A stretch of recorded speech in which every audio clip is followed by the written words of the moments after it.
Mantan anak buah Sambo, Agus Nurpatria, dituntut 3 tahun penjara. Penulis, M. Lutfan D.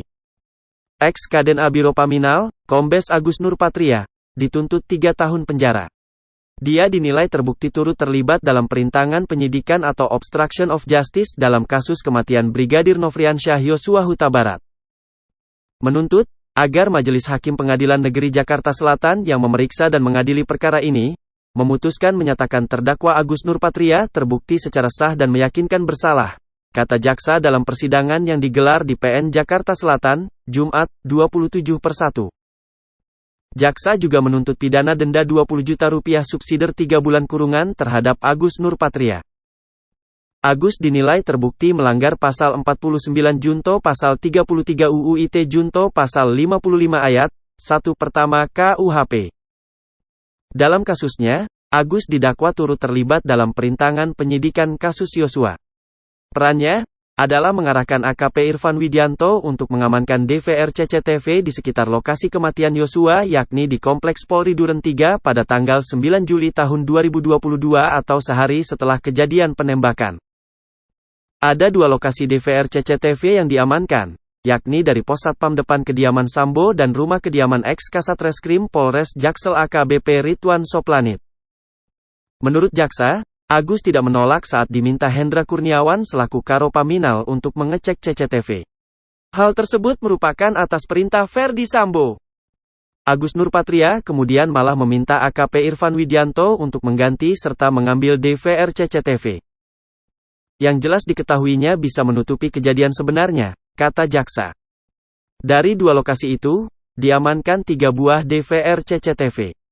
Salah satunya merupakan bukti kunci terungkapnya kasus kematian Yosua, yakni DVR yang berada di pos Satpam. Dalam DVR itu terekam sosok Yosua yang masih hidup saat Ferdi Sambo tiba di rumah Duren 3. Rekaman ini membantah skenario Sambo yang menyebut dirinya saat tiba di Duren 3 ketika Yosua sudah meninggal karena tembak-menembak dengan Richard Eliezer. Setelah diamankan oleh Irfan, DVR tersebut kemudian diserahkan kepada Cak Putranto. Adapun pengambilan DVR CCTV tersebut tanpa dilengkapi surat tugas maupun berita acara penyitaan, termasuk tanpa sepengetahuan ketua RT setempat. Dekoder CCTV tersebut pun disimpan di bagasi mobil milik Cak Putranto. Salinan dari dekoder yang ada di mobil Cak Putranto pun akhirnya diberikan kepada penyidik tersebut. Tindakan Cak itu membuat Sambo marah. Dia kemudian memerintahkan rekaman CCTV itu kembali diambil serta melihat isi rekaman tersebut. Rekaman pun disalin. Cak kemudian melihat isi rekaman itu bersama 3 orang lainnya. Mereka kaget karena isinya justru berbeda keterangan dengan skenario adanya peristiwa dugaan tembak-menembak antara Yosua dengan Eliezer.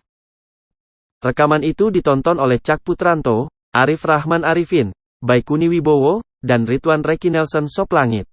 Rekaman itu ditonton usai dikopi oleh Baikuni Wibowo. Arif yang panik karena melihat rekaman itu kemudian menghubungi Hendra.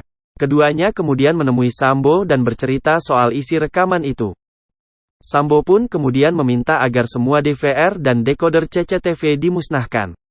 Baikuni kemudian membersihkan file rekaman CCTV dari laptopnya. Laptop itu pun dihancurkan. Agus Nurpatria termasuk polisi yang dipecat melalui sidang kode etik imbas kasus ini.